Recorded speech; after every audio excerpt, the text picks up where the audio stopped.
लिखने में, समझ सकते हैं इस चीज़ को। तो इसके अंदर टेंजेंटली होता है, इसकी अगर कोई डायरेक्शन पूछ लेता है तो हल्का सा कर लेते हैं, फिर एक क्लास ज़्यादा लंबी हम करेंगे नहीं। तो इसके अंदर अगर हम बात करें प्रैक्टिकली समझे तो देखो ये क्या है, अगर एक डब्बे के ऊपर ये कोई ए डब्बा है, इस डब्बे को नाम दे दिया ए, और ये नीचे एक थोड़ा सा बड़ा डब्बा हो गया, इनके मास की बात अभी हम नहीं कर रहे, ठीक है। अब क्या है, ये डब्बा यहाँ पे दोनों एक दूसरे के कॉन्टेक्ट में रखे हैं, ये दोनों डब्बे, अब डायग्राम आ रहा है बेटा सलोनी आपकी स्क्रीन पे। Yes sir. पहली बात, फ्रिक्शन कब लगेगा, फ्रिक्शन बेटा तब लगेगा जब टू बॉडीज होगी, जब दो बॉडी होगी तभी फ्रिक्शन में लगेगा, नहीं तो नहीं लगेगा। क्यों नहीं लगेगा, क्योंकि आपने न्यूटन का थर्ड लॉ पढ़ा है, वो क्या कहता है, एक्शन का अपोजिट रिएक्शन होता है, ठीक है। अगर कोई एक्शन करोगे तभी तो रिएक्शन होगा, तो इसी तरीके से फ्रिक्शन जो है वो भी क्या है, अपोज इक्वल एंड अपोजिट लगता है, मतलब जितना वो लगेगा आगे उतना ही पीछे लगेगा, इसी तरीके फ्रिक्शन भी है। तो अब फ्रिक्शन क्या है, अभी दो डब्बे रखे हैं, ठीक है। अब सपोज करो मैं इसके ऊपर क्या है, पहली बात तो फ्रिक्शन क्या है, दो बॉडी पे लगेगा हमेशा।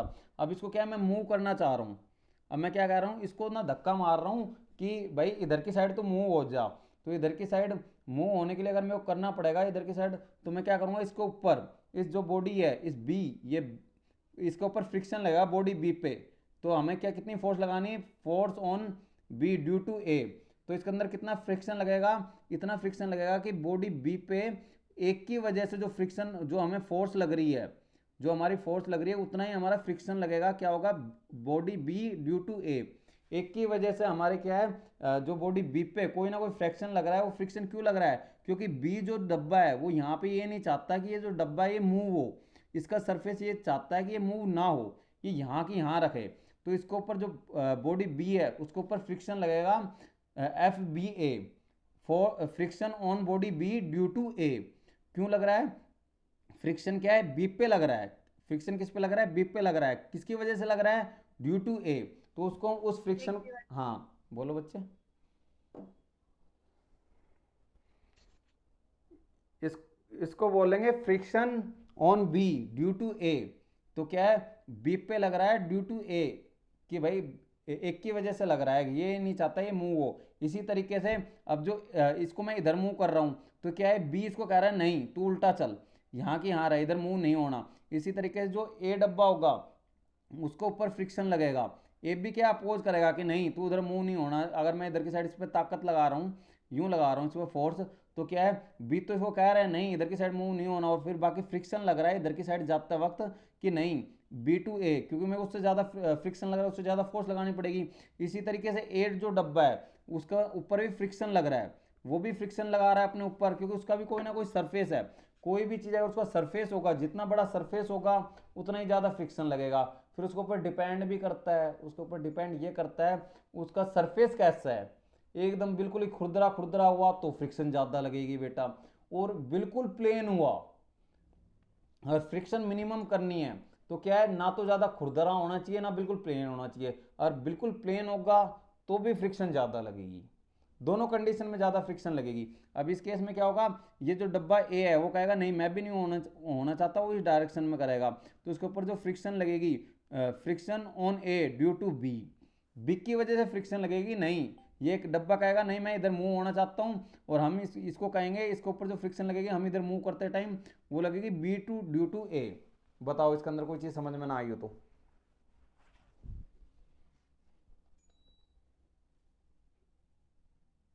हाँ बेटा सलोनी समझ में आया, यस सर। रितेश आपको,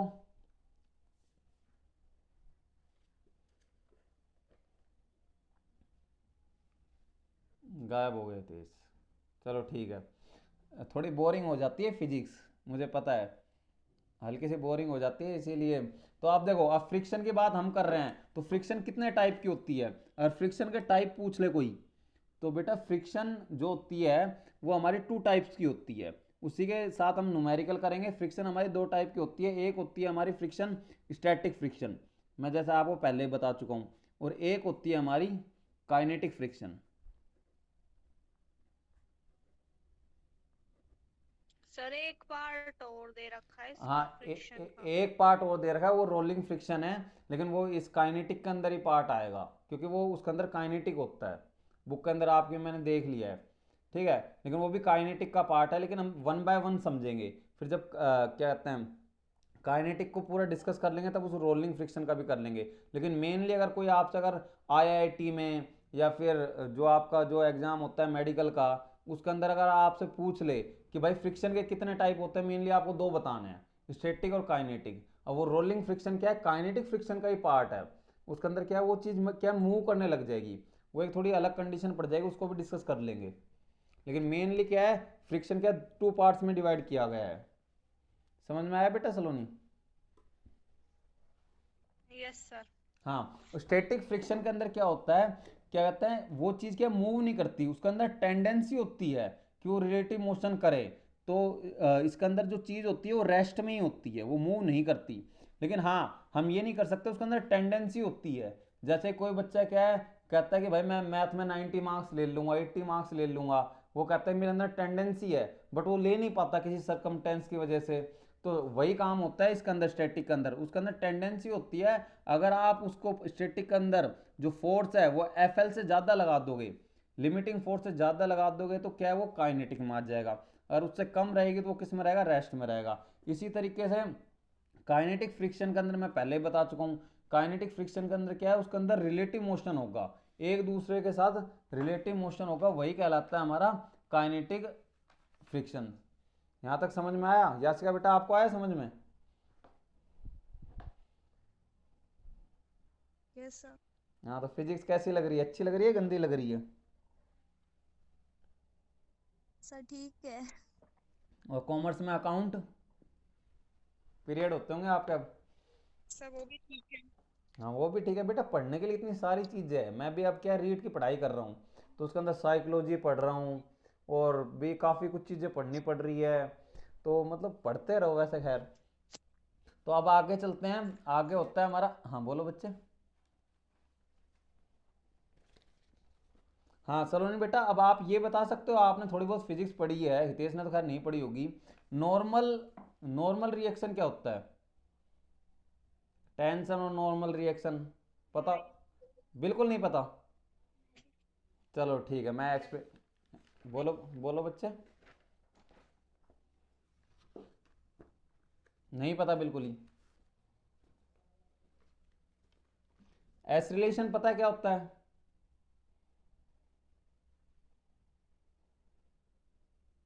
हाँ सलोनी बच्चे बताओ, एस रिलेशन का फॉर्मूला, क्या सर? एस रिलेशन का फॉर्मूला क्या होता है? अब वो एस रिलेशन बोल रहे किसका? हैं, एस रिलेशन या एक रिलेशन? अच्छा, एक्सेलरेशन सर, हाँ, mg। एस रिलेशन का क्या होता है, एम जी, ठीक है। और सर वैसे डिफरेंशिएट करते हैं टाइम के हम्म, वेलोसिटी को, तब भी एक्सेलरेशन। एक्सेलरेशन का एम जी कैसे हो गया बेटा, मैं एक्सेलरेशन पूछ रहा हूँ। देखो आप गलत बता रहे हो शायद, एम जी तो क्या है, वेट मास इनटू में ग्रेविटी तो बता रहे हो आप। हाँ, इससे पूछ लेते हैं हितेश से। बेटा नाइन्थ में फिजिक्स पढ़ाई थी, एक्सेलरेशन का फॉर्मूला क्या होता है?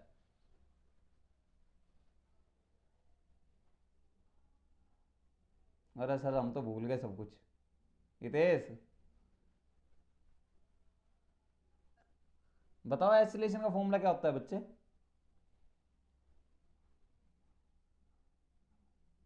यासिका, सर किसका?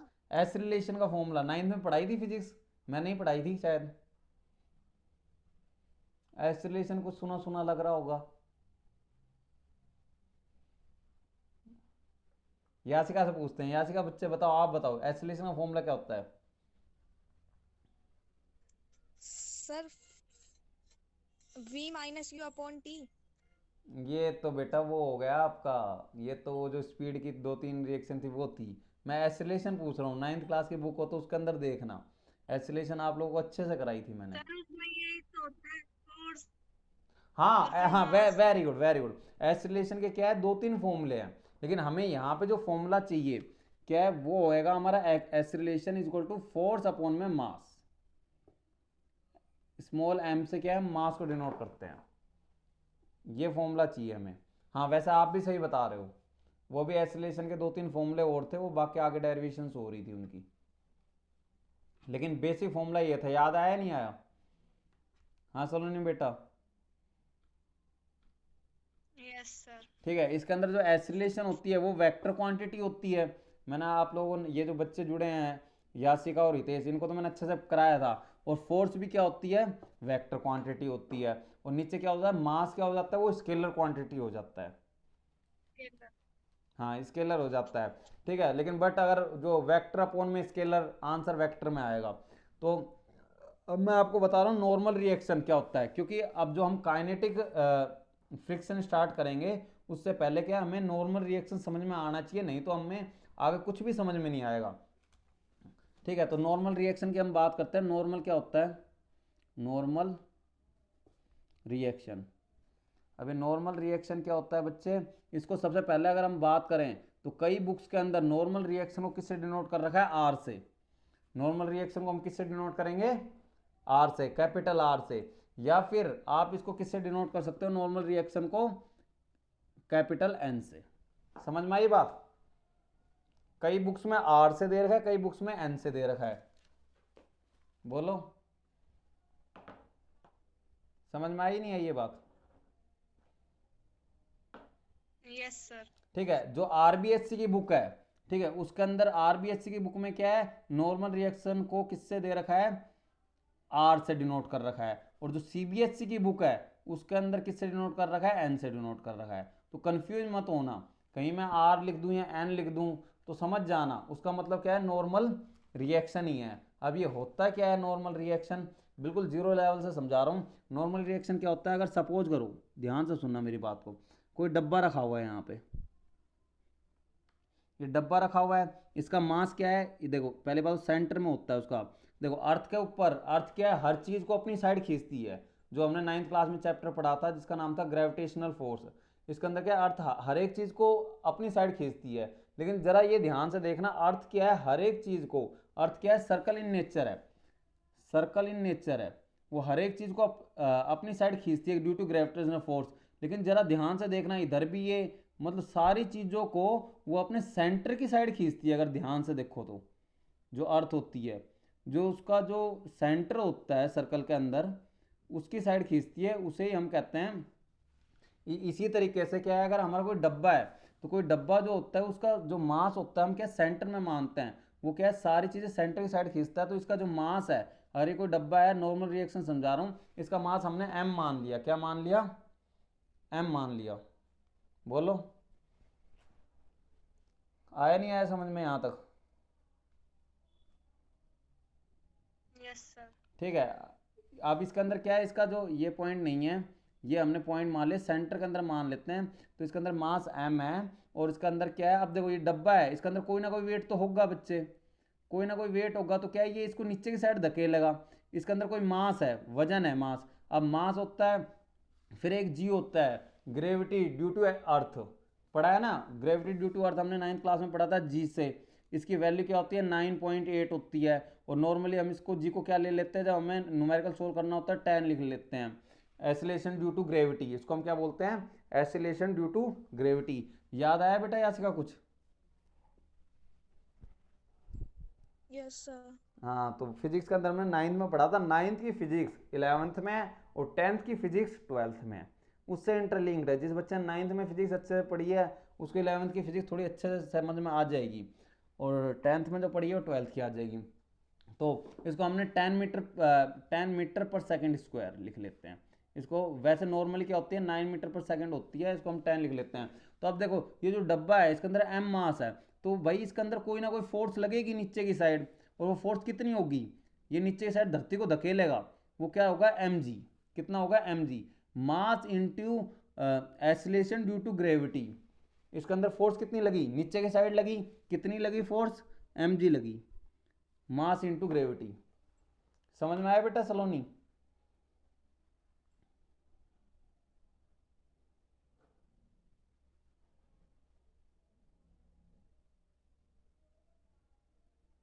हाँ बेटा समझ में आया?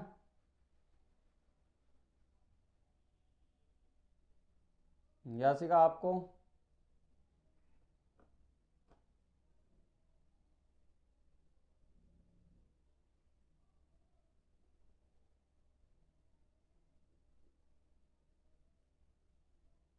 हाँ वॉइस आ रही है बच्चों आपके पास? हितेश? यस सर, आ रही है। हाँ तो अब साहिल और आ रहा है, इतनी लेट आया है। सलोनी बेटा आपके पास आ रही है वॉइस मेरी? 5 मिनट्स और रखेंगे इस पीरियड को, उसके बाद इसको एंड कर देंगे। ज़्यादा देर की क्लास नहीं लेंगे, फिर आगे का टॉपिक अगली क्लास में डिस्कस करेंगे। सलोनी बेटा वॉइस आ रही है? शायद सलोनी के पास वॉइस ही नहीं जा रही। सर आपकी आवाज बिल्कुल नहीं आ रही। यासिका आपके पास आ रही है बच्चे? सर Yes, आपकी sir. आवाज नहीं आती। बेटा नेटवर्क इश्यूज है सलोनी इसके अंदर, अब तो बताओ मैं भी क्या कर सकता हूँ। चलो 5 मिनट्स की और क्लास रखेंगे, उसके बाद देखते हैं अगर कुछ ज़्यादा दिक्कत आएगी तो फिर कुछ और करेंगे। चलो यहाँ तक तो समझ लिया। अब देखो नॉर्मल रिएक्शन समझा देता हूँ, बाकी टेंशन और काइनेटिक फ्रैक्शन हम अगले पीरियड में कर लेंगे। अब इसके अंदर क्या है, फोर्स लगेगी, वो नीचे की साइड mg लगेगी। अब देखो, अब जब फोर्स इसको ऊपर इतनी इधर की साइड लग रही है, ठीक है, तो देखो आपने पढ़ा है कोई भी एक्शन होता है उसके इक्वल एंड अपोजिट रिएक्शन होता है। हमने 9th क्लास में पढ़ा था, अगर हम किसी को एक थप्पड़ मारते हैं तो सामने वाले बंदे में भी गुस्सा आता है, वो उसका भी मन करता है मैं एक मार दूं। कभी कभी बार क्या है, डबल रिएक्शन भी हो जाता है, 2 थप्पड़ भी मार देता है। तो अब देखो, जब ये डब्बा जो है वो उसके ऊपर क्या है, इधर की साइड फोर्स लगा रहा है, तो क्या है, ये जो अर्थ है वो भी इसके साइड अपोजिट क्या फोर्स लगाएगी। अगर ये नहीं लगाती तो क्या है, नीचे की साइड धस जाता। तो क्या है, ये क्या है, यहीं की यहीं कांस्टेंट है, डब्बा यहीं की यहीं रखा हुआ है, तो ये डब्बा तो इधर की साइड फोर्स लगा रहा है mg। तो इसी तरीके से जो ये अर्थ है, जिस अर्थ पे ये रखा हुआ है, जिस सरफेस पे ये रखा हुआ है, वो भी क्या है, इसके ऊपर क्या है, फोर्स लगाएगी जिसका नाम होगा mg। उतनी फोर्स लगाएगी, इक्वल एंड अपोजिट फोर्स लगाएगी, ताकि क्या है, ये चीज यहीं की यहीं रखी रह जाए। अब आ रही है वो इस बेटा सलोनी? Yes sir. हाँ तो ये भी अर्थ जो है वो भी इक्वल एंड अपोजिट फोर्स लगाएगी, वो भी फोर्स कितनी लगाएगी, mg लगाएगी। और इसी फोर्स को ध्यान से सुनना, इसी फोर्स को हम r से बोलते हैं, या फिर इसी फोर्स को हम नॉर्मल ऑफ रिएक्शन बोलते हैं। इसी फोर्स को हम या तो r या नॉर्मल ऑफ रिएक्शन, ये दोनों सिंबल बताए मैंने RBSC और CBSC के हिसाब से। इसी को हम नॉर्मल ऑफ रिएक्शन कहते हैं। अब इसको नॉर्मल ऑफ रिएक्शन क्यों कहते हैं, क्योंकि ये जो फोर्स है ये 90 डिग्री का एंगल बनाती है। कितने डिग्री का एंगल बनाती है, 90 डिग्री का एंगल बनाती है, इसीलिए हम इसको नॉर्मल रिएक्शन या नॉर्मल फोर्स वगैरह जो भी आप बोल सकते हो, आर, कैपिटल आर या एन से। हाँ सलोनी बेटा समझ में आया नॉर्मल रिएक्शन क्या होता है?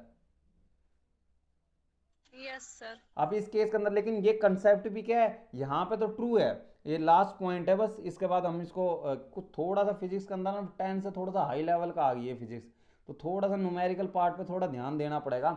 इसके अंदर क्या है, अब यहाँ पे क्योंकि इक्वल एंड अपोजिट लग रही है, अगर इक्वल एंड अपोजिट लग रही है तो क्या ये चीज़ यहीं की यहीं कॉन्स्टेंट है, ये भी इतनी दबाव से यहाँ धक्का दे रहा है और ये भी इतने दबाव से धक्का दे रहा है, तो ये डब्बा यहीं की यहीं रखा रहेगा, मूव बिल्कुल नहीं करेगा। बट अगर अगर सपोज करो, अब क्या कहोगे, अगर कोई डब्बा जो क्या है ऐसा कोई सरफेस दे रखा हो आपको, यूं ये कोई सरफेस दे रखा है, और यहाँ पे क्या है, यहाँ पे कोई सरफेस इस तरीके का दे रखा हो, इंक्लाइंड जैसे हो, यहाँ पे क्या है, वो थीटा डिग्री का एंगल बना रहा हो।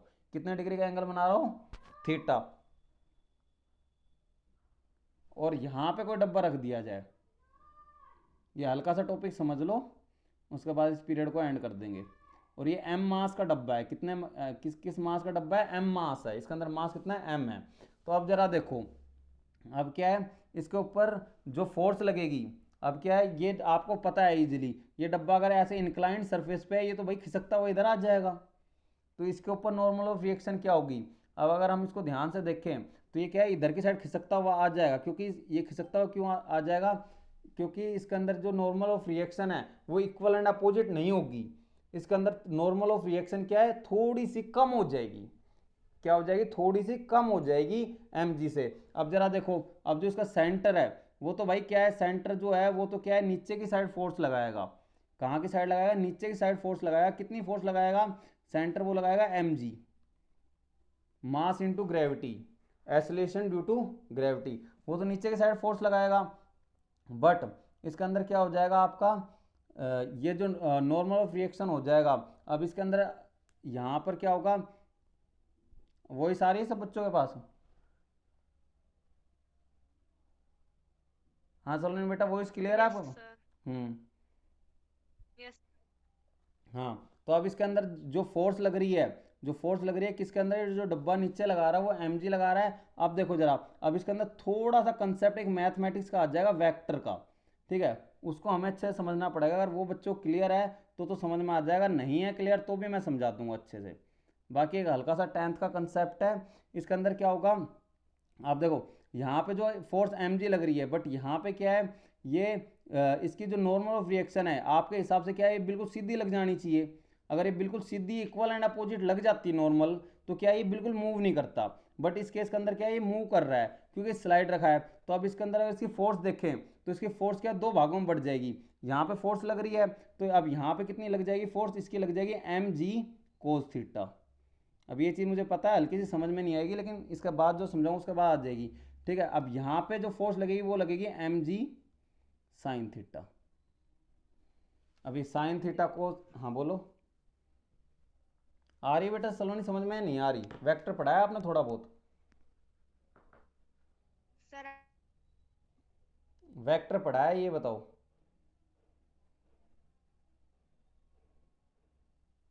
बोलो बच्चे। चलो 2 मिनट्स और है। वेक्टर पढ़ाया आपने सलोनी थोड़ा बहुत?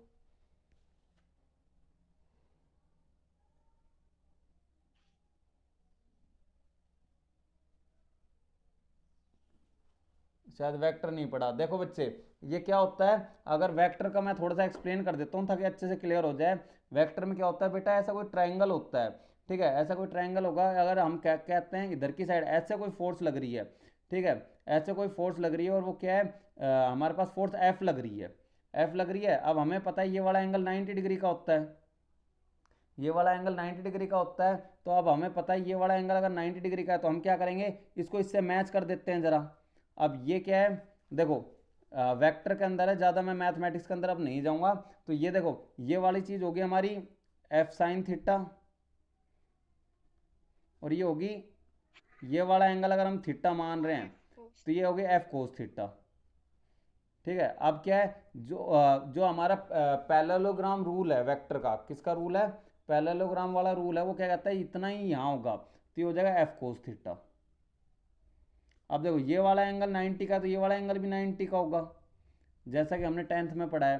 तो अब देखो हमें क्या एफ वेक्टर लाना है, एफ वेक्टर लाना, तो एफ वेक्टर आ जाएगा। एफ वेक्टर कैसा आ जाएगा, 90 डिग्री का एंगल है, तो इसके अंदर कौन सी थ्योरम लग जाएगी बच्चों, पाइथागोरस थ्योरम। हाँ तो पाइथागोरस थ्योरम लग जाएगी, तो इसके अंदर क्या आ जाएगा, F, F is equal to लग जाएगा, यहाँ पे हो जाएगा sine square theta plus cos square theta. अब आपको पता है साइन स्क्वायर थीटा और कोज स्क्वायर थीटा क्या होता है, साइन स्क्वायर थीटा और कोस वन। स्क्वायर, हाँ 1 होता है। तो ये 1 हो जाएगा, और ये क्या हो जाएगा आपका जो एफ स्क्वायर है, और ये एफ स्क्वायर है, फोर्स इक्वल टू फोर्स आ जाएगी।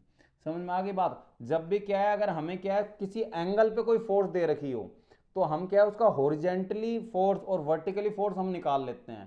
क्योंकि देखो सीधी सीधी फोर्स लग रही है तो बात अलग है, लेकिन अगर कोई इस तरीके से फोर्स लग रही है, किस तरीके से, कि भाई वो टेढ़ी लग रही है, कोई थीटा एंगल पे लग रही है, जैसे ट्रिग्नोमेट्री में हमने 10th क्लास में पढ़ा था, या कोई किसी फाई एंगल पे लग रही है, तो क्या है, हम उसका हॉरिजेंटली कंपाउंड और वर्टिकली कंपाउंड कंपोनेंट वो फाइंड आउट कर लेंगे।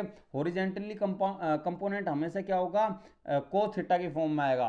वो कुछ भी हो सकता है, फोर्स के फॉर्म में ले रखा है, किसी और फॉर्म में ले सकते हो। इस तरीके से वर्टिकली जो कंपोनेंट होगा वो हमेशा हमारा साइन के फॉर्म में होगा। इसी तरीके से मैं बता रहा हूँ इस केस के अंदर, अब ये वाला एंगल थीटा का था, ठीक है, तो अब ये वाला एंगल थीटा का था, तो आप इजीली जज कर सकते हो। देखो ये, अब ये वाला एंगल है, देखो फोर्स जो लगती है किसी भी चीज़ की, मैंने क्या कहा, वो हमेशा सीधी लगती है, 90 डिग्री का एंगल होगा। और अगर ये 90 का एंगल है, तो लीनियर पेयर से ये क्या पता चल जाता है, ये भी कितने डिग्री का एंगल हो गया बच्चे, 90 डिग्री का। सरोनी बेटा वॉइस आ रही है आपके पास? Yes sir. हाँ तो समझ में आ रहा है नहीं आ रहा है, ये बताओ आप।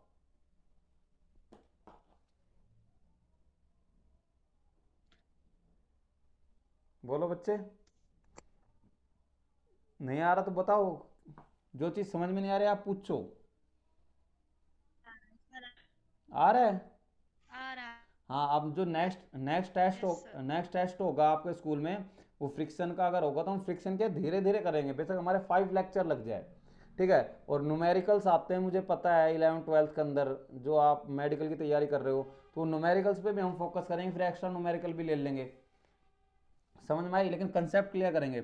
इसी तरीके से क्या है, मैंने ये कह दिया कि इसके ऊपर क्या है, एम जी साइन थीटा और एम जी कोस थीटा हो गया। अब देखो ये 90 का, ये भी 90 का। अब जरा देखो, हमने 9th क्लास में कंसेप्ट पढ़ा है कि अगर ये 90 का, ये भी 90 का, अब ये वाला एंगल थीटा है, तो देखो जरा ध्यान से, ये पूरा एंगल भी 90 डिग्री का है बेटा। ठीक है। तो अब ये 90 का और ये 90 का ट्राइंगल, तीनों एंगल का सम कितना होता है? बोलो कितना होता है?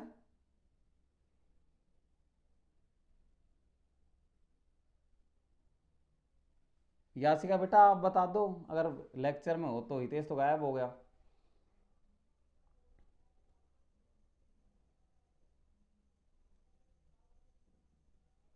चलो ठीक है, मैं बता देता हूँ, अगर वॉइस नहीं आ रही तो। इसके अंदर ये वाला एंगल देखो, ये वाला एंगल 90 का, तो ये वाला एंगल हो जाएगा 90 माइनस थीटा।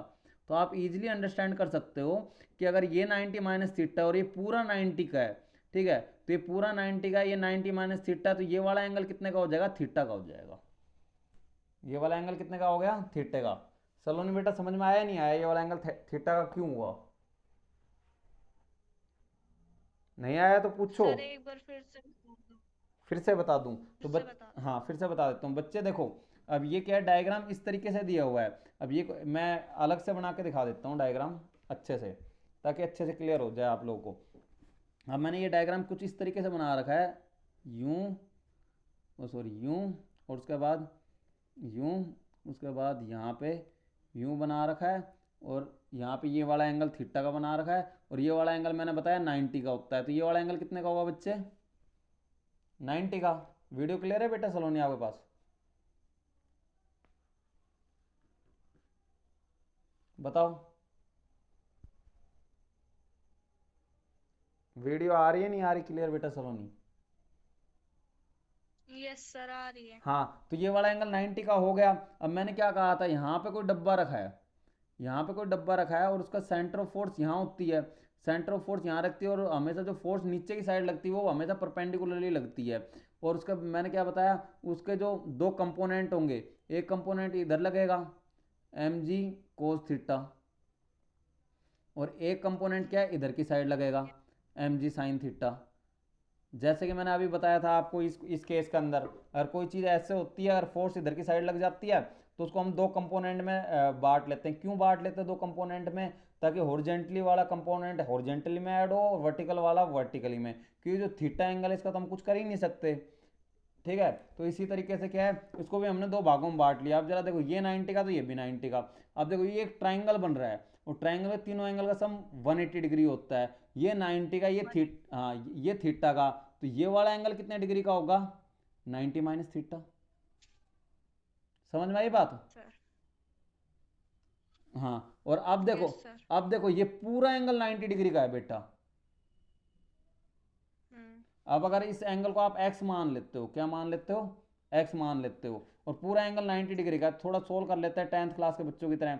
ये x का एंगल और ये 90 माइनस थीटा का एंगल, x 90 माइनस थीटा, और टोटल पूरा एंगल कितने डिग्री? माइनस हाँ, थीटा। टोटल पूरा एंगल कितने का है? 90 डिग्री का।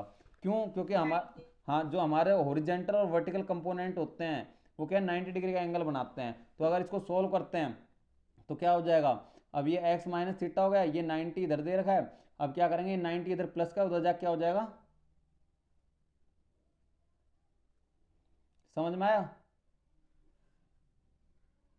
Yes sir. तो x की वैल्यू क्या हो जाएगी हमारा? थीटा। तो आपको बिना सोचे समझे अगर कोई इस तरीके का सरफेस दे रखा हो, देखो न्यूमेरिकल्स आएंगे आगे बहुत अच्छे अच्छे से, उसके अंदर क्या है, इस तरीके का सरफेस इंक्लाइंड, और भी अलग अलग तरीके से, कभी इस कोने से फोर्स लगाएगा वो, कभी इस कोने से फोर्स लगाएगा। ठीक है, किसी भी कोने से फोर्स लगाए, आपको कंफ्यूज नहीं होना है। ठीक है, आपको बस दो तीन जो अपने कंसेप्ट है वो क्लियर रखने हैं, तो आपका काम हो जाएगा।